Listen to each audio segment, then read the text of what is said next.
Assalamualaikum warahmatullahi wabarakatuh.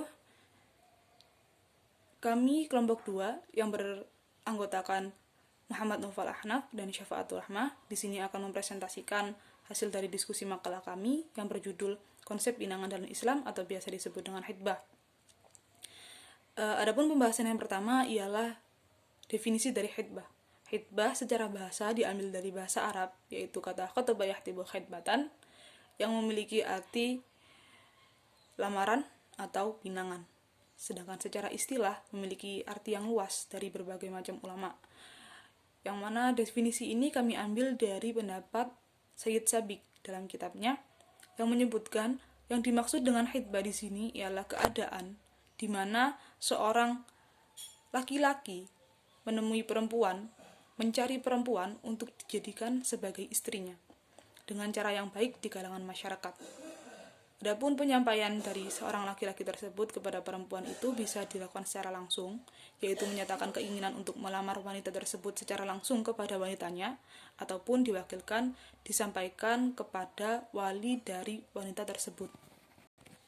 Dasar hukum dari khitbah sendiri diambil dari Quran Surah Al-Baqarah ayat 235 yang memiliki arti, tidaklah berdosa bagi kalian untuk meminang wanita-wanita itu dengan sindiran ataupun menahan keinginan kalian untuk mengawini mereka di dalam hati. Nah, dari potongan ayat ini, jumhur ulama bersepakat bahwasanya dasar hukum dari khitbah sendiri ialah mubah, yang mana hukum dari khitbah itu dipengaruhi oleh hukum dari pernikahan yang akan dilaksanakan nantinya. Dalam artian, apabila nikahnya dihukumi wajib, maka khitbahnya juga dihukumi wajib. Apabila nikahnya dihukumi sunnah, maka khitbahnya juga dihukumi sunnah, dan begitu seterusnya. Kemudian kita akan membahas tentang syarat-syarat wanita yang boleh dikhitbah. Apa saja syaratnya? Ada 2 macam syarat, yakni syarat yang pertama yaitu syarat mustahsinah. Yang dimaksud dengan syarat ini ialah syarat anjuran bagi seorang laki-laki yang akan mengkhitbah seorang wanita untuk menyelidiki terlebih dahulu wanita yang akan dikhitbahnya itu, guna melancarkan kelangsungan pernikahan yang akan dilaksanakan setelah melaksanakan khitbah itu. Adapun dikarenakan syarat ini bersifat anjuran, apabila syarat ini tidak terpenuhi, maka tidak mempengaruhi sah atau tidaknya dari khitbah itu. Syarat yang termasuk dalam syarat ini yaitu syarat mustahsinah. Yang pertama ialah wanita yang dikhitbah hendaknya bukan hanya memasuki kriteria wanita yang cantik, kriteria wanita yang cerdas maupun wanita yang baik nasabnya saja, akan tetapi juga mempertimbangkan kesalehan dari wanita tersebut, wanita yang baik dalam agamanya, dalam artian seperti itu.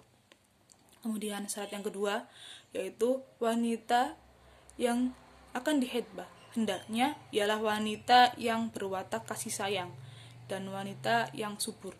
Kemudian yang ketiga, hendaknya wanita yang akan dikhitbah ialah wanita yang hubungan darahnya jauh dari si laki-laki tersebut.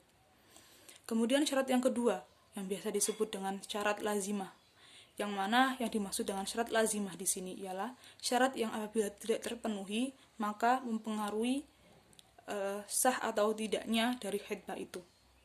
Yang termasuk kriteria syarat lazimah yang pertama ialah wanita yang dikhitbah bukanlah wanita yang telah dikhitbah oleh pihak lain. Yang kedua, wanita yang dikhitbah bukan wanita yang mengalami masa iddah ruj'iyah, yang mana wanita tersebut akan lebih baik apabila menerima lamaran dari suaminya yang terdahulu. Kemudian yang ketiga ialah wanita yang dikhitbah bukan merupakan mahram dari laki-laki yang mengkhitbah. Kemudian kita akan membahas tentang macam-macam dari khitbah itu sendiri. Macam-macam khitbah dibagi menjadi 2.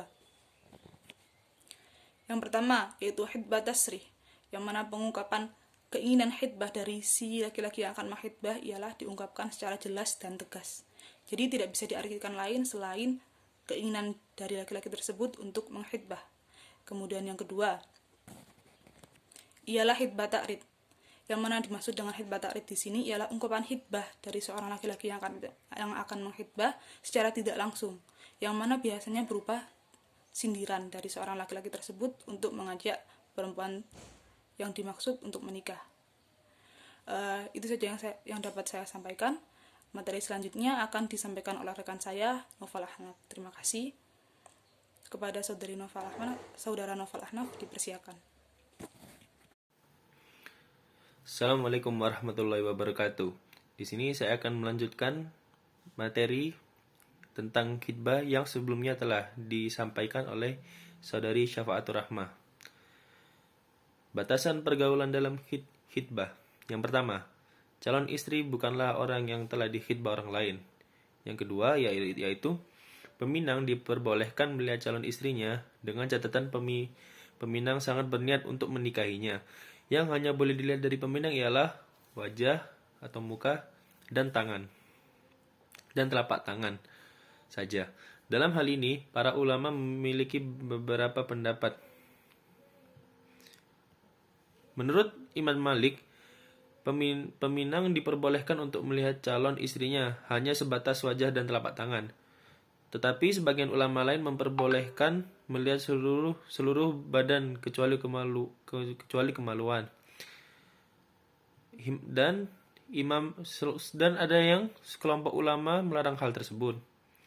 Dan yang terakhir, menurut Imam Hanafi memperbolehkan melihat kedua kaki, telapak tangan dan wajah. Selanjutnya, yang ketiga, diperbolehkan untuk sekedar berbincang atau bercakap-cakap asal tidak menjerumus kemaksiatan. Karena calon masih berstatus wanita asing yang belum mahramnya. Yang kemudian, di saat meminang, wajib ada mahram yang mendampingi, sebab berdua-duaan hukumnya haram dan termasuk zina. Seperti apa yang kita ketahui,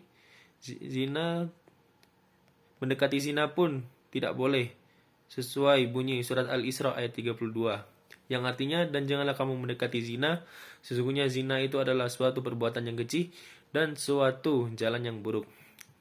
Selanjutnya, yang terakhir, peminang tidak diperbolehkan mendekati wanita yang berada di talak atau setelah ditinggal mati suaminya, karena dalam masa iddahnya yang belum selesai, sehingga hal tersebut tidak boleh dilanggar sama sekali.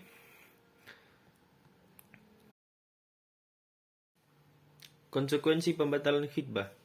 Khitbah ditunjukkan seseorang pria untuk mengetahui calon pasangannya. Khitbah ialah termasuk janji untuk menikah di suatu saat. Namun terkadang dalam beberapa hal khitbah pun dibatalkan.